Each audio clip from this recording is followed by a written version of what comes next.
Well, South Korean special prosecutors plan on indicting Samsung's group executive J.Y. Lee. Now, this is in connection with an influence peddling scandal that led to the impeachment of President Park Geun-hye. Prosecutors accuse Lee of bribery. And Adam Reed joins us now from Seoul with more. Adam, first, just walk us through how serious the indictment against J.Y. Lee is and what does it mean for Samsung?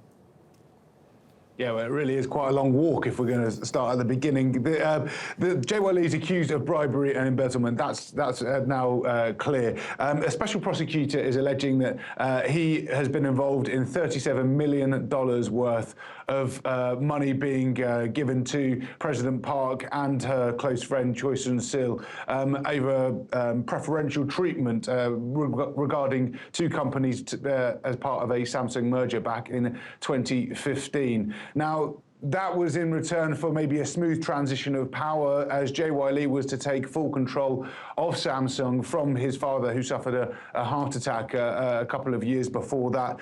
And now even President Park has been named as a suspect in this whole investigation as well.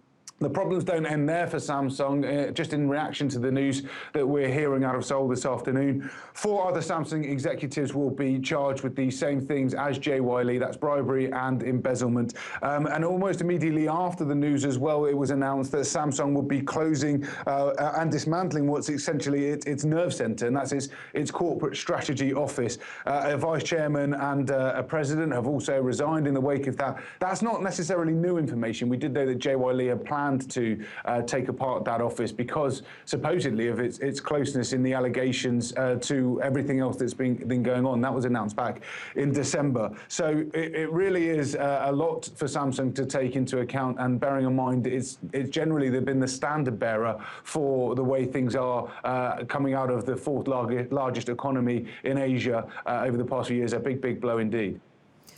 Adam, I want to jump ahead and look forward if we can. When might we see an end to this scandal, not just for Samsung, but also regarding the impeachment of President Park Geun-hye? In other words, when can South Korea actually start moving on?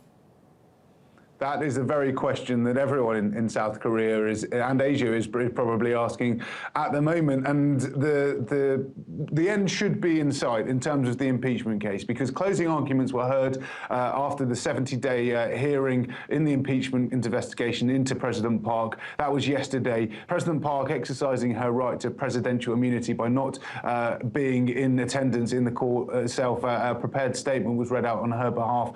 It's now down to the Constitutional Court judges to go away and deliberate for a non-described amount of time, really, before they come back and give a verdict. The more complication to add to this as well is that one of those judges has already resigned. Another one is due to go on March the 13th. Now, if that was to be the case, then those seats aren't necessarily going to be filled because it's the president that actually has to fill those seats. So it could be that works in the president's favor, because if that is the case, only of the 7 judges remaining, only 2 would have to reject the impeachment to have her fully reinstated. And in terms of when a verdict might come out, that date is key, but also it's probably going to be known that a couple of days in advance the result is coming. So sometime in the next couple of weeks, you would imagine. Okay, Adam Reed, we'll look forward to that. Thanks so much for joining us live from Seoul.